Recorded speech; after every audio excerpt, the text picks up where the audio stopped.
Assalamualaikum warahmatullahi wabarakatuh. Jumpa lagi dengan saya, Siti Warningsih. Pada kesempatan kali ini, kita akan bahas materi mengenai pengantar bisnis dan etika bisnis. Saya ucapkan terima kasih kepada teman-teman semua yang sudah mengisi link absen. Jadi pada kesempatan kali ini, saya akan menyampaikan materi lewat video. Jadi saya harap teman-teman agar bisa menyimaknya dengan sebaik mungkin. Langsung saja kita ke materi yang pertama, pengantar bisnis.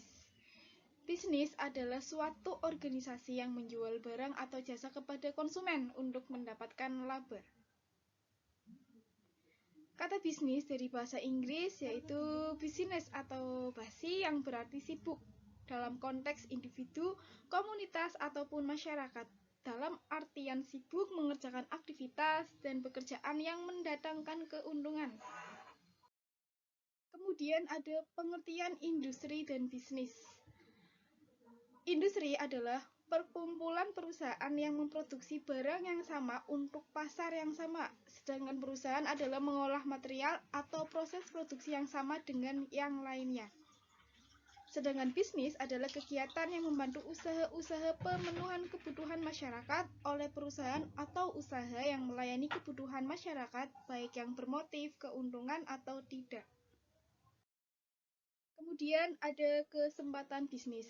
Kesempatan bisnis adalah kesempatan dalam berbisnis yang dapat dieksploitasi secara baik dan menguntungkan, yang mana kesempatan bisnis timbul dari adanya kebutuhan baru atau perubahan dan kebutuhan masyarakat oleh karena para businessman harus jeli dalam melihat kebutuhan masyarakat. Kemudian ada hakikat bisnis. Seorang pebisnis harus melihat kebutuhan masyarakat lingkungannya dengan proses identifikasi potensi bisnis, bahkan antisipasi atas pertumbuhan potensi pasar di masa depan. Intinya, pebisnis harus melakukan manajemen terhadap faktor produksi yang tersedia dan dengan memperhitungkan biaya yang ditanggungnya dalam kegiatan produksi dan menyajikan kepada konsumen atau masyarakat. Mengapa sih kita harus belajar bisnis? Kita harus belajar bisnis karena yang pertama ada karir di masa depan, kemudian membuka bisnis sendiri atau mau berwirausaha, pengendalian masalah sosial. Bisnis membuka sebuah lapangan kerja baru untuk masyarakat sekitar kita, akan jadi lebih berwibawa dalam mengemban tugas hidup di dunia. Kemudian untuk membuat dunia menjadi tempat yang lebih baik bagi semua orang, menciptakan kekayaan dan kesejahteraan, kemakmuran dan pilihan pekerjaan. Kemudian untuk lebih banyak dikenal orang, mendapatkan wawasan yang luas dan bisa belajar dengan orang-orang yang telah sukses sebelum kita.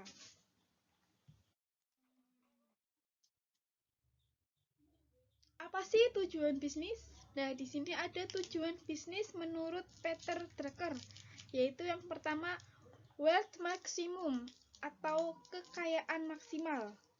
Yang kedua ada market standing atau penguasa pasar.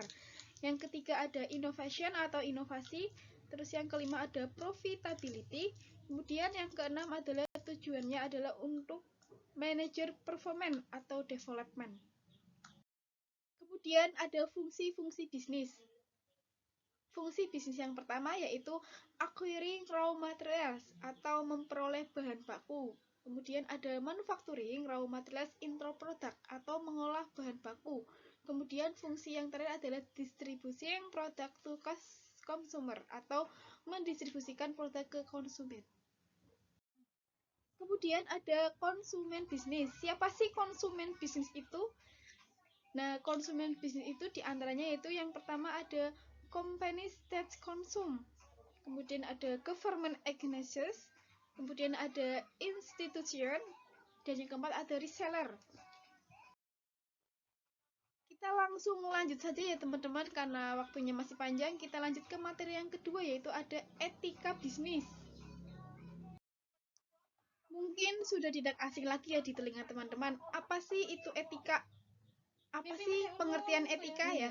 Di sini saya akan jelasin lagi ada pengertian etika dalam bisnis. Etika bisnis merupakan studi yang dikhususkan mengenai moral yang benar dan salah. Studi ini berkonsentrasi pada standar moral sebagaimana diterapkan dalam kebijakan institusi dan perilaku bisnis. Kenapa sih bisnis itu harus beretika?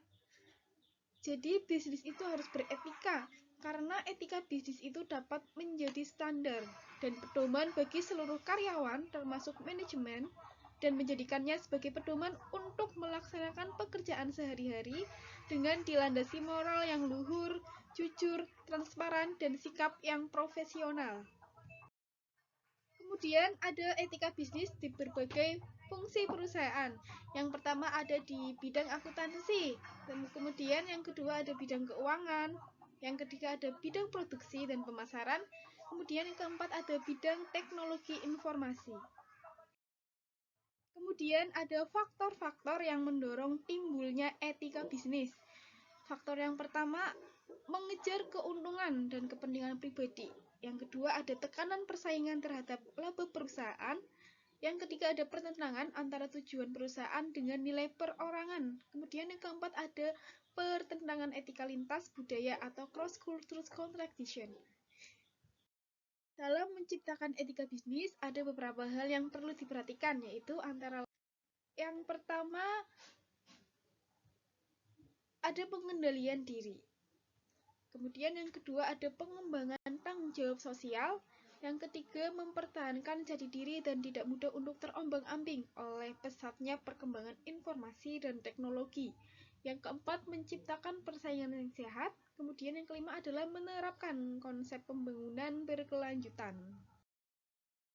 Nah, kemudian teman-teman bisa lihat ya, ini ada gambar etika bisnis yang baik seperti yang di layar.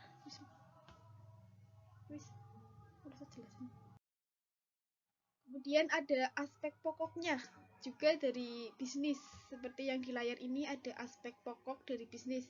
Ini teman-teman bisa lihat ya. Ya, selanjutnya ada 3 aspek pokok dari bisnis. Yaitu yang pertama ada sudut pandang ekonomis. Bisnis adalah ekonomis, kegiatan ekonomis. Dari sudut pandang ekonomis, bisnis adalah bisnis yang bukan saja menguntungkan, tetapi juga bisnis yang berkualitas etis. Kemudian yang kedua ada sudut pandang moral. Kita harus menghormati kepentingan dan hak orang lain. Karena menghormati kepentingan adalah hak orang lain itu juga perlu dilakukan demi kepentingan bisnis kita sendiri. Kemudian yang terakhir ada sudut pandang hukum. Bisa dipastikan bahwa kegiatan bisnis juga terikat dengan hukum dagang atau hukum bisnis yang merupakan cabang paling penting dari ilmu hukum modern. Kemudian ada etika dalam persaingan bisnis. Ada etikanya ya teman-teman semua, yaitu yang pertama ada ketatnya persaingan bisnis menyebabkan beberapa pelaku bisnisnya kurang memperhatikan etika dalam bisnis dan mempengaruhi tingkat kepercayaan dari elemen-elemen pebisnis. Kemudian saling menjaga kepercayaan dalam kerjasama akan berpengaruh besar terhadap reputasi perusahaan tersebut, baik dalam lingkup mikro maupun makro. Baik teman-teman semua, itulah materi yang bisa saya sampaikan mengenai pengantar bisnis dan etika bisnis. Semoga bisa bermanfaat. Saya mohon maaf apabila ada kata yang salah. Saya akhiri. Wassalamualaikum warahmatullahi wabarakatuh.